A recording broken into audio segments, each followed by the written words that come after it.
আসসালামু আলাইকুম বন্ধুরা, আমি মনিমুল ইসলাম আপনাদের সাথে আছি আজকে। তো আজকে আমরা যে বিষয়টা নিয়ে আলোচনা করব সেটা হচ্ছে 3 নম্বর ফরম্যাট, গর্ডনের মডেল।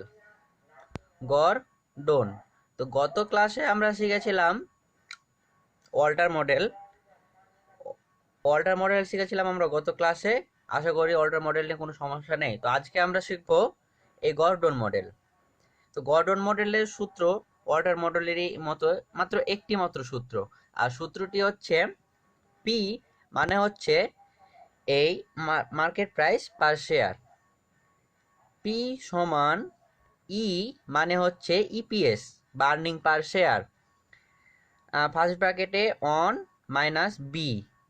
বি মানে হচ্ছে রিটেনশন রেশিও, আর divided by K minus B into R. B মানে হচ্ছে রিটেনশন রেশিও, আর এ হচ্ছে রিকোয়ার্ড রেট অফ রিটার্ন, আর এ হচ্ছে রিকোয়ার্ড রেট অফ রিটার্ন। তো এইটাও ছিল সূত্র, এটা হচ্ছে গর্ডন মডেলের সূত্র। একটি মাত্র সূত্র, এই একটি মাত্র সূত্র দ্বারা এই গর্ডন মডেলের সব অঙ্ক করতে হয়। সূত্রটা আমি আবারও বলছি, পি সমান E first bracket one minus B, আর নিচে কে অথবা কে ই লিখতে পারেন আপনারা, দুটোর মানে এক, মাইনাস বি আর। পি মানে হচ্ছে মার্কেট প্রাইস পার শেয়ার, ই হচ্ছে ইপিএস, অন মাইনাস বি মানে হচ্ছে রিটেনশন রেশিও, কে ই অথবা কে, এই দুইটার মানে এক, যে কোনো আপনার একটা দিতে পারেন। তো এটার মানে হচ্ছে কস্ট অফ ইকুইটি বা cost of capital minus B R. B মানে রিটেনশন রেশিও, আর এ হচ্ছে রেট অফ রিটার্ন। তো এই ছিল অঙ্ক। এবং আরেকটি সূত্র আছে, সেটি হচ্ছে ভি মানে হচ্ছে ভ্যালু অফ ফার্ম। এই পি নির্ণয়ের পর আমাদেরকে ভি নির্ণয় করতে বলা হয়, আবার অনেক সময় বলা হয় না। ভ্যালু অফ ফার্মের সূত্র হচ্ছে পি মানে হচ্ছে এই যে পি নির্ণয় করেছি আমরা, এই পি গুণিত এন এস মানে নাম্বার অফ শেয়ার। তো এই ছিল দুইটা সূত্র গর্ডন মডেলের, এবং এই দুইটা সূত্র দ্বারা সব অঙ্ক করতে হবে। তো চলুন আমরা একটি সমাধান দেখে আসি। এই চ্যাপ্টারে বা এই মডেলে, গর্ডন মডেলে আমরা দুইটি অঙ্ক সমাধান করব। এই দুইটি অঙ্ক সমাধান করার পর আপনারা যদি বুঝতে পারেন, তাহলে আমি যে অঙ্কগুলো আপনাদের দিয়েছি এগুলো অনায়াসে করতে পারবেন আপনারা। তো আমরা দুইটি অঙ্কের মধ্যে প্রথম অঙ্কটি যাই। প্রথম অঙ্কে বলা হয়েছে consider the following data relating to Bata shoe limited, মানে বাটা সু লিমিটেডের তথ্য নিম্ন দেওয়া হলো। তো কি কি দেওয়া আছে তথ্য বলে আমরা জেনে নিই। প্রথমেই আছে ইপিএস মানে হচ্ছে আর্নিং পার শেয়ার কত টাকা, 12 টাকা। কেই মানে হচ্ছে কে যেটা মান, অথবা কস্ট অফ ইকুইটি বা কস্ট অফ ক্যাপিটাল, এটা দেওয়া আছে 15%, অর্থাৎ 15%কে আমরা পয়েন্ট আকারে ভাঙলে পাই 0.15। রিটেনশন রেশিও দেওয়া আছে 40%, তো আমরা এটাকে পয়েন্ট আকারে ভাঙলে পাবো 0.40। নাম্বার অফ শেয়ার মানে শেয়ার সংখ্যা দেওয়া আছে 1,00,000 টাকা। আর বলা হয়েছে ইন্টারনাল রেট অফ রিটার্ন মানে হচ্ছে আর এর মান দেওয়া আছে 10% একটা, আর একবার দেওয়া আছে 15% একটা। এবং প্রশ্ন বলা হচ্ছে রিকোয়ার্ড ইউজিং গর্ডন মডেল, মানে এই কথাটা উল্লেখ থাকবে আপনার যেটি কোন মডেলের অঙ্ক করতে হবে। যদি গর্ডন মডেল বলে তাহলে গর্ডন মডেল থাকবে, অথবা যদি বলে অল্টার মডেল তাহলে অল্টার মডেল থাকবে। মানে যে মডেলে অঙ্ক করতে হবে সেই মডেলটা এখানে উল্লেখ দেওয়া থাকবে। 1 নম্বর রিকোয়ারমেন্ট বলেছে মার্কেট প্রাইস পার শেয়ার অথবা পি এর মান, অর্থাৎ। আর 2 নম্বরে বলা হয়েছে ভ্যালু অফ ফার্ম মানে ভি এর মান। তো আমরা এখন সমাধান করি। তো আমরা সলিউশনে প্রথমেই লিখেছি 1 নম্বর সলিউশন করব। 1 নম্বর সলিউশন হচ্ছে মার্কেট প্রাইস পার শেয়ার। আমি লিখেছি calculation of market price of per share বা মার্কেট প্রাইস পার শেয়ার। সূত্র আমাদের কি ছিল, এ মানে হচ্ছে 10% যখন আমাদের রেট অফ রিটার্ন তখন একটা বের করতে বলেছে, এবং বি নাম্বারে বলেছে 15%। তো আমাদের সূত্র ছিল পি সমান E divided by one minus B divided by K minus B R. আমি আবারও বলছি, পি সমান E into one minus B divided by K minus B R. এখন আমরা মানগুলো সাইডে সুন্দর করে নোট করে নেব। এটা থাকলে মাস্টার শিক্ষকরা সবসময় 1 মার্ক বেশি দেয়, আবার অনেকে খুশি হয়, আবার অনেকে এটাকে ভালো মনে করে না, যার কারণে আমরা একটি মান দেওয়াই ভালো, উত্তম। তো আমাদের ই এর মান দেওয়া ছিল, অর্থাৎ ইপিএস এর মান দেওয়া ছিল প্রশ্নপত্রে 12 টাকা। কে এর মান অথবা কস্ট অফ ইকুইটির মান দেওয়া ছিল 15%, অর্থাৎ 0.15। বি এর মান অর্থাৎ রিটেনশন রেশিও ছিল 40%। তো এটাকে পয়েন্ট আকারে ভাঙলে আসে 0.40। আর মানে রেট অফ রিটার্ন কিন্তু দুইটা ছিল, একটা এ 10% আর একটা বি 15%। তো আমরা 10% বের করছি এ, যার কারণে এখানে 10% ধরলাম। মানে এখানে দুইটা আর এর মান দুইবার ধরে নির্ণয় করতে হবে আমাদেরকে মার্কেট প্রাইস পার শেয়ার, মানে শেয়ার বাজারের মূল্য। তো আমরা প্রথমে 10% ধরে এখানে 0.10 মানে 10 ধরলাম আমরা এখানে। তো মানগুলো আমরা বসাই দিই। ই এর মান 12 অন মাইনাস বি এর মান পেয়েছি আমরা 0.40, এখানে কে এর মান পেয়েছি আমরা 0.15 মাইনাস বি ইন্টু আর, মানে বি এর মান পেয়েছি আমরা এই যে 0.40 গুণিত আর এর মান পেয়েছি আমরা 0.10, মানে এই যে আর এর মান 0.10।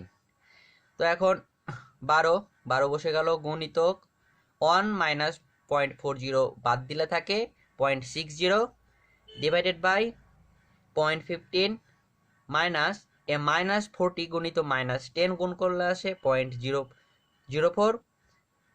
এখন এই 12 দ্বারা 0.60 গুণ করলে আসে 7.20, আর 0.15 থেকে 0.04 বাদ দিলে আসে 0.11। তখন 7.20 কে 0.11 দ্বারা ভাগ করলে আসে 65.45 টাকা। এটা হচ্ছে আমাদের প্রথম শেয়ার মূল্য বা মার্কেট প্রাইস পার শেয়ার, যখন রিটেনশন রেশিও 10%। তো আমরা এখন নির্ণয় করব রিটেনশন রেশিওর 15%, মানে যখন রিটেনশন রেশিও 15% তখন আমাদের শেয়ারের বাজারের মূল্যটা কত দাঁড়ায়, বা শেয়ারের বাজার মূল্যটা কত টাকা হয়। তো আমরা নির্ণয় করি বি। এখানে আপনারা চাইলে একটা কথা উল্লেখ করতে পারেন, দেখতে পারেন হোয়েন রিটেনশন রেশিও আর 15%, এই কথাটা উল্লেখ করতেও পারেন আপনারা, চাইলেও নাও করতে পারেন, সমস্যা হবে না এটাতে। তো আমরা সূত্র জানি, যেটা সূত্র সেটাই পি সমান E into 1 minus B bracket close divided by K E অর্থাৎ কে এ মাইনাস বি আর, মানে বি গুণিত আর ইন্টু হয়ে আছে এটা। তো আমাদের সব কিছুরই মান ঠিক থাকবে, শুধু আমাদের আর এর মান চেঞ্জ হবে। যে আর এর মান মানে রিটেনশন রেশিও বা রেট অফ রিটার্ন, ভুল হয়েছে, এখানে রিটেনশন রেশিও না, এখানে লিখবেন রেট অফ রিটার্ন আর 15%। এখানে লিখবেন হোয়েন রেট অফ রিটার্ন আর 15%, মানে আর এর মান শুধু পরিবর্তন করেছি আমরা, বাকি সবগুলোর মান ঠিক আছে। শুধু আর এর মান আমরা পূর্বের অঙ্কে নিয়েছিলাম দেখেন 10%, এখন বি নাম্বারে নিয়েছি আমরা 50%, মানে 15%, মানে 15%। তো এই শুধু মানটাই চেঞ্জ হবে, আর কোনো মান চেঞ্জ হবে না, সব মান ঠিক থাকবে। সব কিছুর মান আমি ঠিকঠাক রেখেছি, শুধু দেখেন আর এর মান আমি এই যে 0.15, এই 0.15টা শুধু চেঞ্জ করেছি। তো সব কিছু ঠিক থাকবে। এখন লাস্টে দেখেন, আমরা লাস্টে পাবো 12কে 0.60 দ্বারা গুণ করলে আসে 7.20, আমরা পূর্বের অঙ্ক পেয়েছিলাম 7.20, এবং 0.50কে 0.06 দ্বারা মাইনাস করলে আসে 0.09, 7.20কে 0.09 দ্বারা ভাগ করলে আসে 80 টাকা। এটা হচ্ছে আমাদের দ্বিতীয় মার্কেট প্রাইস বা শেয়ারের মূল্য, বাজার মূল্য, যখন আমাদের রেট অফ রিটার্ন 15%, তখন এই 15%-এর রেট অফ মার্কেট প্রাইস হলো 80 টাকা, আর 10%-এর মার্কেট প্রাইস হলো 65.45 টাকা। এই একটাই সূত্র দ্বারা আমাদের সব অঙ্কগুলো করতে হবে। তখন আমরা 2 নাম্বার রিকোয়ারমেন্টে চলে যাব। 2 নাম্বার রিকোয়ারমেন্টে বলা হয়েছে ভ্যালু অফ ফার্ম, মানে বাজারের ফার্মের মূল্য। তো ফার্মের মূল্য আমরা নির্ণয় করব। এখন আমি এখানে 2 নাম্বার লিখেছি যে value of farm. Value of ফার্মের আমরা এ অর্থাৎ 10%, বি অর্থাৎ 15%। তো আমাদের এই সূত্র কি ছিল ভ্যালু অফ ফার্মের? ভি ইকুয়াল পি গুণিত নাম্বার অফ শেয়ার বা এনএস। তো পি এর মান পেলাম আমরা, এ পেয়েছি 65.45 গুণিত নাম্বার অফ শেয়ার দেওয়া ছিল প্রশ্নপত্রে 1 লক্ষ টাকা, 1 লক্ষ। এখন এই 65.45কে 1 লক্ষ দ্বারা গুণ করলে আসে 65,65,000 না 45,000। এইটা হচ্ছে 10% রেট অফ রিটার্নের ফার্মের মূল্য। আর বি নাম্বার আছে সূত্র ভি সমান পি গুণিত নাম্বার অফ শেয়ার। পি এর মান পেয়েছি আমরা, অথবা মার্কেট প্রাইস পার শেয়ার পেয়েছি আমরা 80 টাকা, আর নাম্বার অফ শেয়ার দেওয়া ছিল প্রশ্নপত্রে 1 লক্ষ। তো 80কে 1 লক্ষ দ্বারা গুণ করলে আসে 80 লক্ষ। এই 80 লক্ষ টাকা হচ্ছে আমাদের বি নাম্বারে, অর্থাৎ 15% রেট অফ রিটার্নের ফার্মের মূল্য। যখন রেট অফ রিটার্ন 15%, তখন ফার্মের মূল্য হচ্ছে এই 80 লক্ষ টাকা। এভাবেই অঙ্কগুলো নির্ণয় করতে হবে। এই দুইটা মাত্র সূত্রই, শুধু একটু বুঝলেই অঙ্কগুলো খুব ইজিলি করতে পারবেন। তো এখান থেকে আরও একটি নিয়মের অঙ্ক আসে, সেটা আমি আপনাদেরকে দেখাই দিব। এখান থেকে আরেকটি নিয়মের অঙ্ক আসে, যেখানে আমরা সূত্রটি কি জেনেছিলাম, যে পি সমান E one minus B divided by K অ মাইনাস বি আর। এইটা ছিল আমাদের সূত্র। কিন্তু আপনার এখানে সব কিছুর কে এর মান দেওয়া থাকবে, পি এর মান দেওয়া থাকবে, বি আর এর মান দেওয়া থাকবে। শুধু না, বি এর মান দেওয়া থাকবে, আমাদের আর এর মান নির্ণয় করতে হবে, আর বা অথবা রেট অফ রিটার্নের মান নির্ণয় করতে হবে। কিন্তু এইটুক দেওয়া থাকবে না, এখানের বদলে দেওয়া থাকবে আমাদের ডিপি রেশিও। এই ডিপি রেশিওর মান দেওয়া থাকবে। তো আমরা এখন একটি অঙ্ক করি, তাহলে বুঝতে পারবো বিষয়টা। প্রশ্নে বলা হয়েছে ফলোয়িং ইনফরমেশন আর available. Earning per share EPS অর্থাৎ ই এর মান দেওয়া আছে 40 টাকা। ডিপি রেশিও দেওয়া আছে 15%, 50%, 50%। কে মানে কেই দুইটাই একটাই, যে কোনো একটা লিখলেই হবে, অর্থাৎ কেই লিখলে যা হবে অথবা কে লিখলেও হবে। তো কে এর মান দেওয়া আছে 15%, মানে 15%। আর মার্কেট প্রাইস পার শেয়ার দেওয়া আছে 250 টাকা। এখানে প্রশ্নে দেখেন বলা হয়েছে determine the internal rate of return using Gordon model, মানে এই গর্ডন মডেল ব্যবহার করে ইন্টারনাল রেট অফ রিটার্ন বের করো। তো আমরা এখন সলিউশনে চলে যাই। যদি আপনারা লক্ষ্য করবেন, এখানে যদি রেট অফ রিটার্ন বের করতে বলা হয়ে থাকে, তাহলে আমাদের সূত্র হবে P0 অথবা পি দিলেও হবে, আবার P0 দিলেও হবে, সমস্যা নেই, সমান D divided by K minus BR. এখানে লক্ষ্য করুন, এখানে আমরা পূর্বের অঙ্কে জেনেছিলাম এখানে যে ই ইন্টু 1 মাইনাস বি, কিন্তু আমরা এখানে লিখেছি ডি, কারণ এখানে ডিপি রেশিও উল্লেখ আছে, যার কারণে আমরা ডি এর মানটা বের করতে হবে। তো মানগুলো আমরা বসিয়ে দিই। তার আগে মানগুলো বসানোর আগে আমরা মানগুলো বের করে নিই। মানগুলো বের করার জন্য পি এর মান দেওয়া আছে 250, আমাদের ডি এর মান দেওয়া নাই, কিন্তু এই ডি এর মান আমাদেরকে বের করতে হবে। তো ডি এর মান বের করার জন্য আমি পূর্বের লেকচার আপনাদেরকে বলেছিলাম যে এই ডি এর মান বের করার জন্য আর্নিং পার শেয়ার অর্থাৎ ইপিএস কে ডিপি রেশিও দ্বারা গুণ করলেই আমাদের ডি এর মান বের হয়ে যাবে। তো আমি এখানে লিখেছি, দেখেন ডি ইকুয়াল ই অর্থাৎ আর্নিং পার শেয়ার, মানে যেটা গণিত ডিপি রেশিও। তো আমাদের আর্নিং পার শেয়ার দেওয়া ছিল 40 টাকা, আর ডিপি রেশিও ছিল 50%। 40 গুণিত 50%, তো 40কে 50% দিয়ে গুণ করলে আসে আমাদের 20 টাকা। এইভাবে আমাদের ডি এর মান বের করতে হবে। আর বাকি সব মান দেওয়া আছে। কে এর মান দেওয়া আছে দেখেন 15%, অর্থাৎ 15% কে ভাঙলে আসে আমাদের 0.50, অর্থাৎ 0.15। বি এর মান দেওয়া আছে আমাদের। এখন আরেকটা জিনিস লক্ষ্য করুন, যদি বি এর মান থাকে, মানে দেওয়া থাকে, এখানে কিন্তু বি এর মান দেওয়া নাই যে বি এর মান কত, কিন্তু ডিপি রেশিওর মান দেওয়া আছে, তাহলে আমাদেরকে বের করতে হবে যে বি এর মান। আমি আপনাদের একটি নোট দিয়েছি, সেই নোটে দেখবেন যে বি এর মান বের করতে হবে 100% মাইনাস ডিপি রেশিও, অর্থাৎ ডিপি রেশিও ছিল 100% মাইনাস ডিপি রেশিও ছিল 15%, তাহলে 100% থেকে 50% বাদ দিলে থাকে 50%। অর্থাৎ 50%কে পয়েন্ট আকারে ভাঙলে আসে 0.50। এইভাবে আমাদেরকে বি অর্থাৎ রিটেনশন রেশিও মান বের করতে হবে। তো আমি এখানে 100 না লিখে 1 লিখেছি, 1 মাইনাস 0.50, আমি পার্সেন্টেজ আকারে লিখিনি, আমি ভাঙিয়ে নিয়েছি। এভাবে বি এর মান নির্ণয় করতে হবে আমাদেরকে।